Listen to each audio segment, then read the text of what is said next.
سوال ہے یوسف علیہ السلام کی بیوی کا نام کیا تھا؟ نیز کیا نکاح کے بعد اس طرح دعا مانگنا درست ہے؟ یا اللہ ایسی محبت عطا فرما جیسا کہ یوسف علیہ السلام اور زلیخا میں۔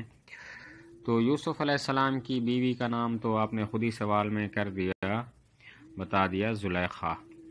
باقی یہ جو دعا ہے یا اللہ ایسی محبت عطا فرما جیسے یوسف علیہ السلام اور زلیخا میں، تو یہ دعا کسی حدیث سے ثابت نہیں ہے۔ حدیث سے جو دعا ثابت ہے بہتر ہے کہ وہ بندہ پڑھے بارک اللہ لکما و بارک علیکما و جمع بینکما فی خیر۔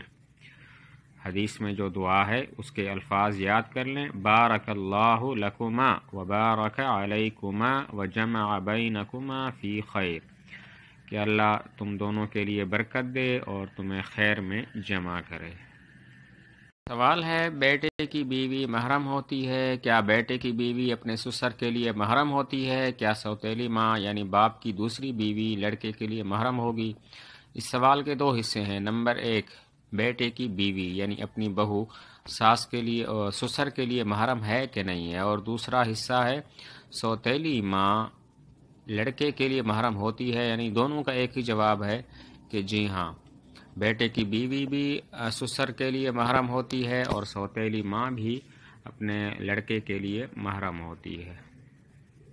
سوال ہے نکاح کے وقت مہر میں ایک اشرفی طے کیا گیا، تو میں جاننا چاہتا ہوں کہ ایک اشرفی کا وزن کتنا ہوتا ہے، اور اگر اشرفی کی قیمت کے برابر پیسہ دے دیا جائے تو کیا مہر ادا ہو جائے گا؟ کیا بیوی کے مہر معاف کرنے سے مہر معاف ہو جاتا ہے؟ گویا یہاں پر 3 سوال ہیں۔ نمبر 1، ایک اشرفی کا وزن کتنا؟ نمبر 2، اشرفی کی قیمت برابر پیسہ ہو تو مہر ادا ہوگا، اور نمبر 3، بیوی مہر معاف کر دے تو ہو جائے گا۔ تو پہلے سوال کا جواب یہ ہے، اشرفی کا وزن 4 گرام اور 374 ملی گرام ہوتا ہے، اور یہ سونا ہے، تو وزن تو اشرفی کا اتنا ہوا، 4 گرام اور 374 ملی گرام سونا۔ اور دوسرا سوال کہ اگر مہر میں یہ طے ہوا کہ اشرفی دوں گا اور پھر اشرفی کی قیمت دے دی جائے، پیسے دے دیے جائیں، تو مہر ادا ہو جائے گا؟ جواب یہ ہے کہ ہاں، مہر ادا ہو جائے گا۔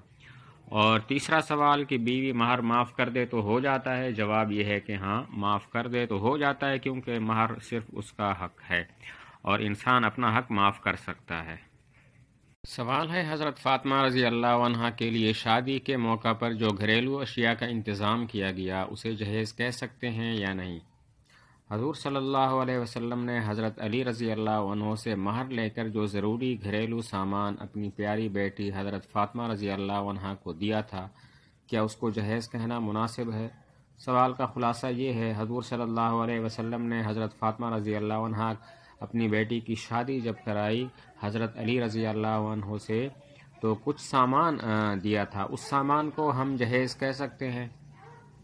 تو جواب یہ ہے کہ یہ لغوی اعتبار سے جہیز ہو سکتا ہے، ورنہ جو ہمارے عرف و رواج ہے اس میں اس کو جہیز نہیں کہہ سکتے، کیونکہ اس میں جہیز کا انتظام باپ جو ہے، بیٹی کا باپ، لڑکی کا باپ، وہ خود اپنے پیسوں سے کرتا ہے، تو اس کو جہیز کہنا ٹھیک نہیں ہے جو حضور صلی اللہ علیہ وسلم نے انہیں لے کر دیا تھا۔